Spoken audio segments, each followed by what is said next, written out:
Guys ఈ notifications సంబంధించిన PDF link అనేది నేను డిస్క్రిప్షన్లో అయితే ప్రొవైడ్ చేశాను అనమాట. సో మీరు అక్కడి నుంచి అయితే మీరు డౌన్లోడ్ చేసుకోవచ్చు అనమాట. Hi guys, welcome back to my channel. Guys, చాలామందికి తెలిసిందే గవర్నమెంట్ సంబంధించిన airport authority of India Miniratna category కింద పబ్లిక్ సెక్టర్ ఎంటర్ప్రైజెస్ కింద ఈ యొక్క ఎయిర్పోర్ట్ అథారిటీ ఆఫ్ ఇండియా వాళ్ళు జూనియర్ అసిస్టెంట్ ఫైర్ సర్వీసెస్ కింద ఓపెనింగ్స్ కోసం వీళ్ళు రిక్రూట్ అయితే చేసుకుంటున్నారు అనమాట. సో ఈస్టర్ రీజన్ కింద రిక్రూట్ చేసుకుంటున్నారు. సో మీరు ఆన్లైన్ ద్వారా అయితే ఈ అప్లికేషన్ను అప్లై చేసుకోవాల్సి ఉంటుందన్నమాట. సో ఇంకా ఈ నోటిఫికేషన్కి సంబంధించిన డీటెయిల్స్ చూసే ముందు ఇంకా మన ఛానల్ని ఎవరైనా సబ్స్క్రైబ్ చేసుకోకపోతే సబ్స్క్రైబ్ చేసుకుని పక్కనే ఉన్న బెల్ ఐకాన్ అయితే యాక్టివేట్ చేసుకోండి. నేను పోస్ట్ చేసే వీడియోస్ మీకు నోటిఫికేషన్ రూపంలో అయితే త్వరగా అందుతాయన్నమాట. సో ఇక్కడ నోటిఫికేషన్ డీటెయిల్స్ కనుక చూసుకున్నట్టయితే ఈ యొక్క అప్లికేషన్ను మీరు ఆన్లైన్ ద్వారా మాత్రమే రిజిస్ట్రేషన్ అనేది చేసుకోవాల్సి ఉంటుందన్నమాట. అండ్ అలాగే వేకెన్సీస్ విషయానికి వస్తే post of junior assistant. So ఇక్కడ నోటిఫికేషన్ డీటెయిల్స్ కనుక చూసుకున్నట్టయితే ఈ యొక్క అప్లికేషన్ను మీరు ఆన్లైన్ ద్వారా మాత్రమే రిజిస్ట్రేషన్ అనేది చేసుకోవాల్సి ఉంటుంది. అండ్ అలాగే వేకెన్సీస్ విషయానికి వస్తే post of junior assistant fire department నుండి ఈ యొక్క నోటిఫికేషన్ అనేది రిలీజ్ అయిందనమాట. సో జూనియర్ అసిస్టెంట్ మనకు ఫైర్ డిపార్ట్మెంట్లో అయితే వర్క్ అనేది చేయాల్సి ఉంటుంది. టోటల్ 89 పోస్టులు అయితే ఉన్నాయన్నమాట. వీళ్ళు 89 పోస్టులను అయితే రిక్రూట్ చేసుకుంటున్నారు. సో ఇక్కడ టోటల్ 89 పోస్టులు అయితే ఉన్నాయన్నమాట. యూఆర్ఎల్ కింద 45 పోస్టులు, అండ్ అలాగే ఎస్సీ కేటగిరీ కింద 10 పోస్టులు, అండ్ అలాగే ఎస్టీ కేటగిరీ కింద 12, అండ్ అలాగే ఓబీసీ కేటగిరీ కింద 14, ఈడబ్ల్యూఎస్ కేటగిరీ కింద 8 పోస్టులను అయితే వీళ్ళు భర్తీ చేసుకుంటున్నారనమాట.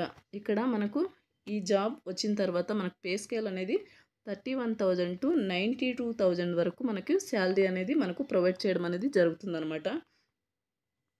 సో నెక్స్ట్ వచ్చేసి ఈ నోటిఫికేషన్కి ఆల్ కేటగిరీస్ వాళ్ళు కూడా అప్లై చేసుకోవచ్చు అనమాట. అన్ని కేటగిరీస్ వాళ్ళకు కూడా ఓపెనింగ్స్ అయితే ఉన్నాయన్నమాట. దీనికి ఆన్లైన్ ఎగ్జామ్ అనేది కండక్ట్ చేస్తారు.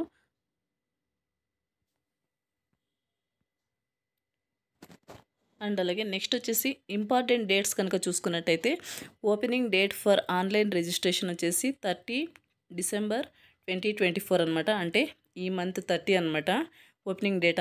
Last date for completion of step 1 and step 2 of online registration వచ్చేసి January 28 వరకు 2025, అంటే నెక్స్ట్ మంత్ 28 వరకు అనమాట. అండ్ అలాగే ఇక్కడ ఇమాల్యుమెంట్ కనుక చూసుకున్నట్టయితే ఇన్ అడిషన్ టు బేసిక్ పేతో పాటు DRS allowances and perks, HRA and other benefits కూడా ఇవ్వడం జరుగుతుందన్నమాట. సో నెక్స్ట్ వచ్చేసి ఏజ్ క్రైటీరియా కనుక చూసుకున్నట్టయితే 18 to 35 ఏజ్ ఉన్న వాళ్ళైతే హ్యాపీగా అప్లై చేసుకోవచ్చు అనమాట.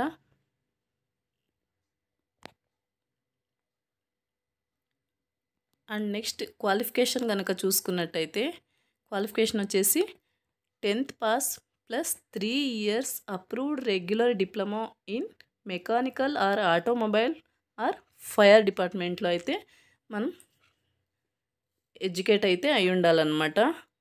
సో నెక్స్ట్ వచ్చేసి రెగ్యులర్ స్టడీలో అయితే 12th అనేది పాస్ అయి ఉండాలన్నమాట. అండ్ నెక్స్ట్ వచ్చేసి valid heavy vehicle driving licence అనేది ఉండాలని క్లియర్గా మెన్షన్ చేయడం అయితే జరిగిందనమాట. టెంపరీ అయితే నాట్ యాక్సెప్టెడ్ అనేసి ఇక్కడ మెన్షన్ చేయడం జరిగింది. సో నెక్స్ట్ వచ్చేసి ఇక్కడ ఫిజికల్ ఫిట్నెస్ కనుక చూసుకున్నట్టయితే ఫిజికల్ ఫిట్నెస్ టెస్ట్ కూడా మనము సెలెక్ట్ అవ్వాలన్నమాట. అండ్ అలాగే సెలెక్షన్ ప్రాసెస్ అండ్ సిలబస్ కనుక చూసుకున్నట్టయితే stage return exam, computer based test అనేది మనకు ఉంటుందన్నమాట. 2 hours ఎగ్జామ్ ఉంటుంది. మినిమం పాస్ మార్క్స్ వచ్చేసి యూఆర్, ఈడబ్ల్యూఎస్, ఓబీసీ క్యాండిడేట్స్కి వచ్చేసి 100కి 50 మార్క్స్ అయితే రావాలన్నమాట. అలాగే ఎస్సీ ఎస్టీ క్యాండిడేట్స్కి అయితే 40 మార్క్స్ వచ్చి ఉండాలి. సిలబస్ కనుక చూసుకున్నట్టయితే పార్ట్ ఏలో 50% క్వశ్చన్స్ సబ్జెక్ట్ రిలేటెడ్లోనే ఉంటాయన్నమాట. అండ్ అలాగే part below 50% questions general knowledge కింద ఉంటాయన్నమాట. General knowledge, intelligence and general aptitude, English etcetera. Stage 2లో ఎవరైతే కంప్యూటర్ బేస్డ్ టెస్ట్ పాస్ అయి ఉంటారో, షార్ట్ లిస్ట్ అయి ఉంటారో వాళ్ళకి document certificates and document verification అలాగే మెడికల్ ఎగ్జామినేషన్ కండక్ట్ చేసి వాళ్ళకు జాబ్ అయితే ఇవ్వడం జరుగుతుందన్నమాట. నెక్స్ట్ వచ్చేసి అప్లికేషన్ ఫీ కనుక చూసుకున్నట్టయితే యూఆర్ ఓబీసీ ఈడబ్ల్యూఎస్ కేటగిరీ వాళ్ళకు 1000 రూపీస్ అనేది అప్లికేషన్ ఫీ అయితే ఉంటుందన్నమాట. ఎస్సీ ఎస్టీ వాళ్ళకైతే అప్లికేషన్ ఫీ ఏం లేదు, ఫ్రీగా అప్లై చేసుకోవచ్చు. సో ఇది గైస్ ఇవాల్టి వీడియో. నెక్స్ట్ వీడియోతో మళ్ళీ కలుద్దాం. బాయ్. Thanks for watching.